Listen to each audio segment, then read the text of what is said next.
Moby-Dick, by Herman Melville, chapters 10 through 12. Chapter 10. A Bosom Friend.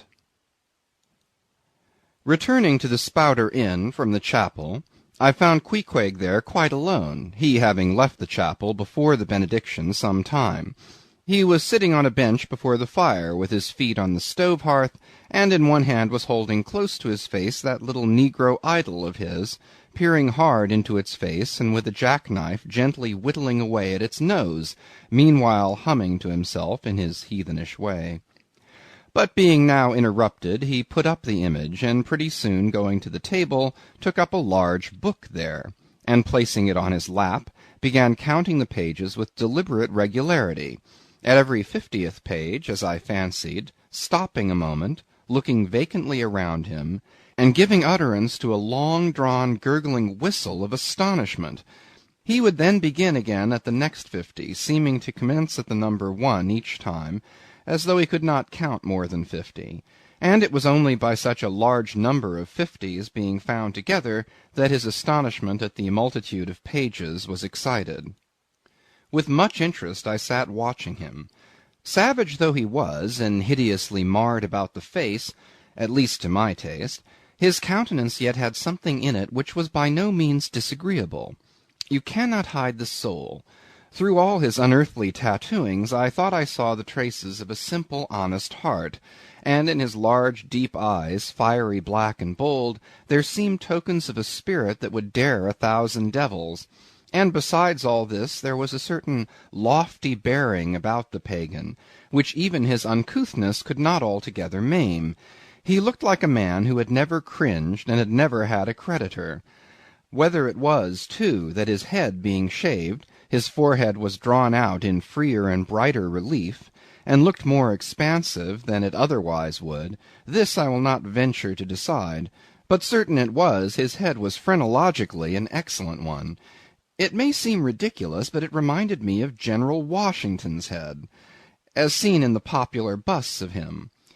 It had the same long, regularly graded, retreating slope from above the brows, which were likewise very projecting, like two long promontories thickly wooded on top. Queequeg was George Washington cannibalistically developed. Whilst I was thus closely scanning him, half pretending meanwhile to be looking out at the storm from the casement, he never heeded my presence, never troubled himself with so much as a single glance, but appeared wholly occupied with counting the pages of the marvellous book. Considering how sociably we had been sleeping together the night previous, and especially considering the affectionate arm I had found thrown over me waking in the morning, I thought this indifference of his very strange. But savages are strange beings. At times you do not know exactly how to take them. At first they are overawing. Their calm self-collectedness of simplicity seems a Socratic wisdom. I had noticed also that Queequeg never consorted at all, or but very little, with the other seamen in the inn. He made no advances whatever, appeared to have no desire to enlarge the circle of his acquaintances. All this struck me as mighty singular, yet upon second thoughts there was something almost sublime in it. Here was a man some 20,000 miles from home, by way of Cape Horn, that is, which was the only way he could get there, thrown among people as strange to him as though he were in the planet Jupiter, and yet he seemed entirely at his ease, preserving the utmost serenity, content with his own companionship, always equal to himself. Surely this was a touch of fine philosophy, though no doubt he had never heard there was such a thing as that. But perhaps, to be true philosophers, we mortals should not be conscious of so living or so striving. So soon as I hear that such and such a man gives himself out for a philosopher, I conclude that, like the dyspeptic old woman, he must have broken his digester.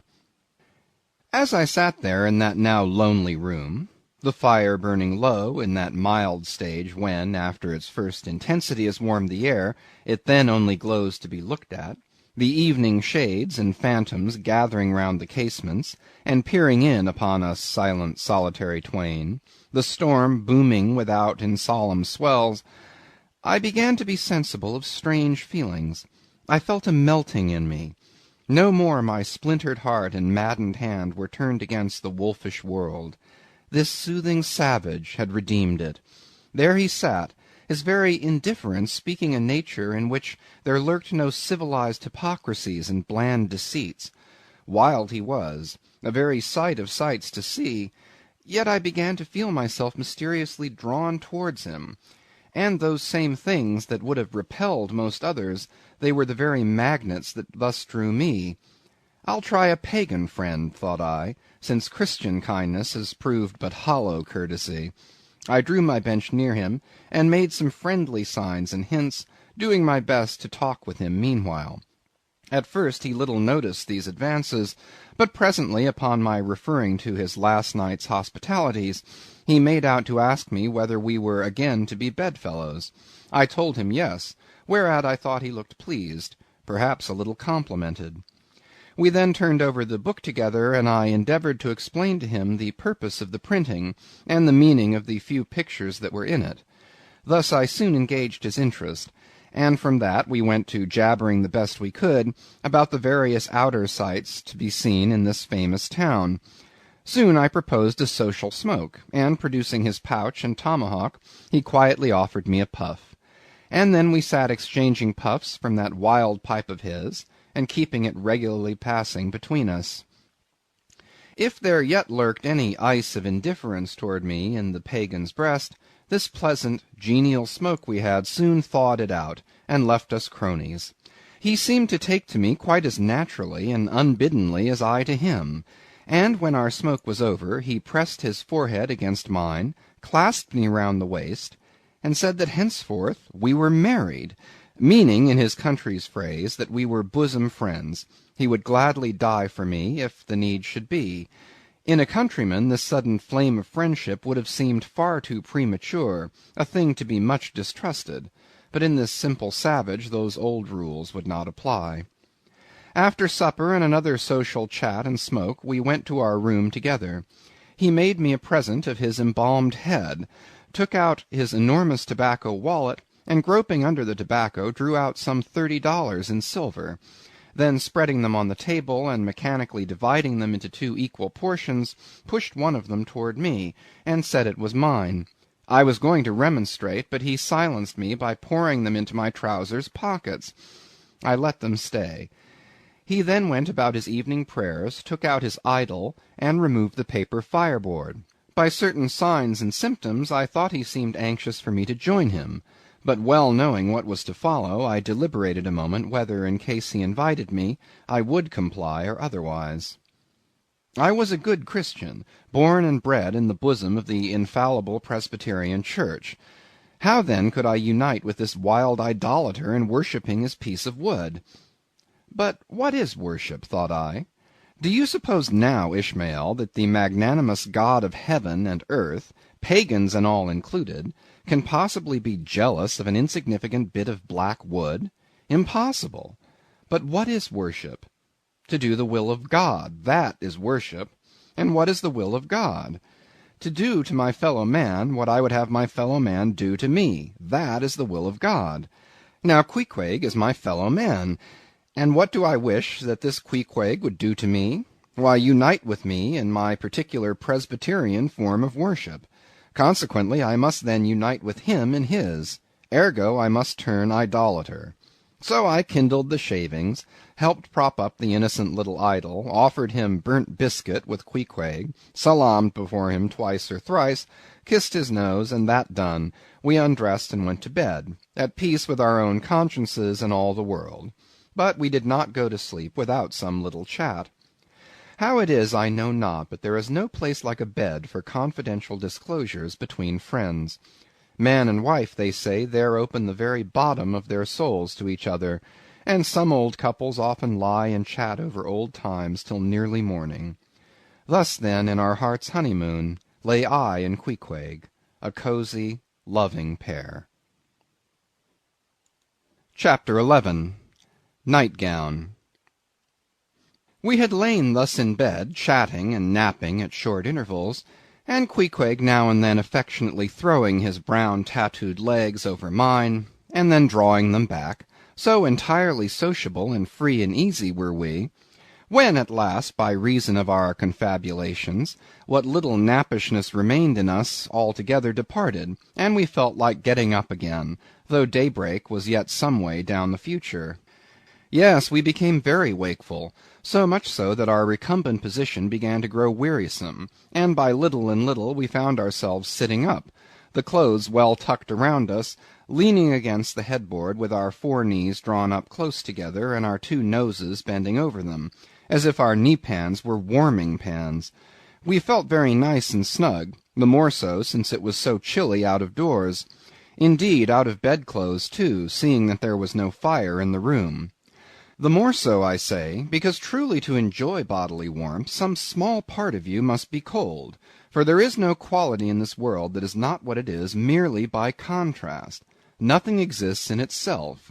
If you flatter yourself that you are all over comfortable, and have been so for a long time, then you cannot be said to be comfortable any more.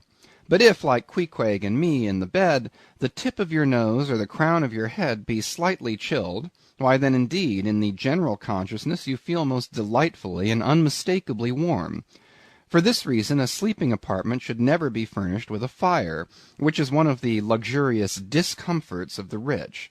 For the height of this sort of deliciousness is to have nothing but the blanket between you and your snugness and the cold of the outer air. Then there you lie like the one warm spark in the heart of an Arctic crystal. We had been sitting in this crouching manner for some time, when all at once I thought I would open my eyes. For when between sheets, whether by day or by night, and whether asleep or awake, I have a way of always keeping my eyes shut, in order the more to concentrate on the snugness of being in bed. Because no man can ever feel his own identity aright except his eyes be closed, as if darkness were indeed the proper element of our essences, though light be more congenial to our clayey part. Upon opening my eyes, then, and coming out of my own pleasant and self-created darkness into the imposed and coarse outer gloom of the unilluminated 12 o'clock at night, I experienced a disagreeable revulsion. Nor did I at all object to the hint from Queequeg that perhaps it were best to strike a light, seeing that we were so wide awake, and besides he felt a strong desire to have a few quiet puffs from his tomahawk. Be it said that though I had felt such a strong repugnance to his smoking in the bed the night before, yet see how elastic our stiff prejudices grow when love comes once to bend them. For now I liked nothing better than to have Queequeg smoking by me, even in bed, because he seemed to be full of such serene household joy then. I no more felt unduly concerned for the landlord's policy of insurance. I was only alive to the condensed, confidential comfortableness of sharing a pipe and a blanket with a real friend. With our shaggy jackets drawn about our shoulders, we now passed the tomahawk from one to the other, till slowly there grew over us a blue-hanging tester of smoke, illuminated by the flame of the new-lit lamp. Whether it was that this undulating tester rolled the savage away to far-distant scenes, I know not. But he now spoke of his native island, and eager to hear his history, I begged him to go on and tell it. He gladly complied. Though at the time I but ill comprehended not a few of his words, yet subsequent disclosures, when I had become more familiar with his broken phraseology, now enable me to present the whole story, such as it may prove, in the mere skeleton I give. Chapter 12. Biographical. Queequeg was a native of Cocovoco, an island far away to the west and south. It is not down in any map. True places never are. When a new-hatched savage, running wild about his native woodlands in a grass-clout, followed by the nibbling goats as if he were a green sapling, even then in Queequeg's ambitious soul lurked a strong desire to see something more of Christendom than a specimen whaler or two. His father was a high chief, a king, his uncle a high priest, and on the maternal side he boasted aunts who were the wives of unconquerable warriors. There was excellent blood in his veins, royal stuff, though sadly vitiated, I fear, by the cannibal propensity he nourished in his untutored youth. A Sag Harbor ship visited his father's bay, and Queequeg sought a passage to the Christian lands. But the ship, having her full complement of seamen, spurned his suit, and not all the king his father's influence could prevail. but Queequeg vowed a vow. Alone in his canoe he paddled off to a distant strait, which he knew the ship must pass through when she quitted the island. On one side was a coral reef, on the other a low tongue of land, covered with mangrove thickets that grew out into the water. Hiding his canoe, still afloat among these thickets, with its prow seaward, he sat down in the stern, paddle low in hand, and when the ship was gliding by, like a flash he darted out, gained her side, and with one backward dash of his foot capsized and sank the canoe, climbed up the chains, and throwing himself at full length upon the deck, grappled a ring-bolt there, and swore not to let go, though hacked in pieces. In vain the captain threatened to throw him overboard, suspended a cutlass over his naked wrists. Queequeg was the son of a king, and Queequeg budged not. Struck by his desperate dauntlessness, and his wild desire to visit Christendom, the captain at last relented, and told him he might make himself at home. But this fine young savage, this sea Prince of Wales, never saw the captain's cabin. They put him down among the sailors, and made a whaleman of him. But like Tsar Peter, content to toil in the shipyards of foreign cities, Queequeg disdained no seeming ignominy, if thereby he might happily gain the power of enlightening his untutored countrymen. For at bottom, so he told me, he was actuated by a profound desire to learn among the Christians the arts whereby to make his people still happier than they were, and more than that, still better than they were. But, alas, the practices of whalemen soon convinced him that even Christians could be both miserable and wicked, infinitely more so than all his father's heathens. Arrived at last in old Sag Harbor, and seeing what the sailors did there, and going on to Nantucket, and seeing how they spent their wages in that place also, poor Queequeg gave it up for lost. Thought he, it's a wicked world in all meridians. I'll die a pagan. And thus, an old idolater at heart, he yet lived among these Christians, wore their clothes, and tried to talk their gibberish. Hence the queer ways about him, though now some time from home. By hints I asked him whether he did not propose going back, and having a coronation, since he might now consider his father dead and gone, he being very old and feeble at the last accounts. He answered no, not yet, and added that he was fearful Christianity, or rather Christians, had unfitted him for ascending the pure and undefiled throne of 30 pagan kings before him. But by and by, he said, he would return, as soon as he felt himself baptized again. For the nonce, however, he proposed to sail about, and sow his wild oats in all 4 oceans. They had made a harpooner of him, and that barbed iron was in lieu of a sceptre now. I asked him what might be his immediate purpose touching his future movements. He answered to go to sea again, in his old vocation. Upon this I told him that whaling was my own design, and informed him of my intention to sail out of Nantucket, as being the most promising port for an adventurous whaleman to embark from. He at once resolved to accompany me to that island, ship aboard the same vessel, get into the same watch, the same boat, the same mess with me, in short, to share my every hap, with both my hands in his, boldly dip into the potluck of both worlds. To all this I joyously assented, for besides the affection I now felt for Queequeg, he was an experienced harpooner, and as such could not fail to be of great usefulness to one who, like me, was wholly ignorant of the mysteries of whaling, though well acquainted with the sea, as known to merchant seamen. His story being ended with his pipe's last dying puff, Queequeg embraced me, pressed his forehead against mine, and blowing out the light, we rolled over from each other this way and that, and very soon were sleeping. End of chapters 10 through 12.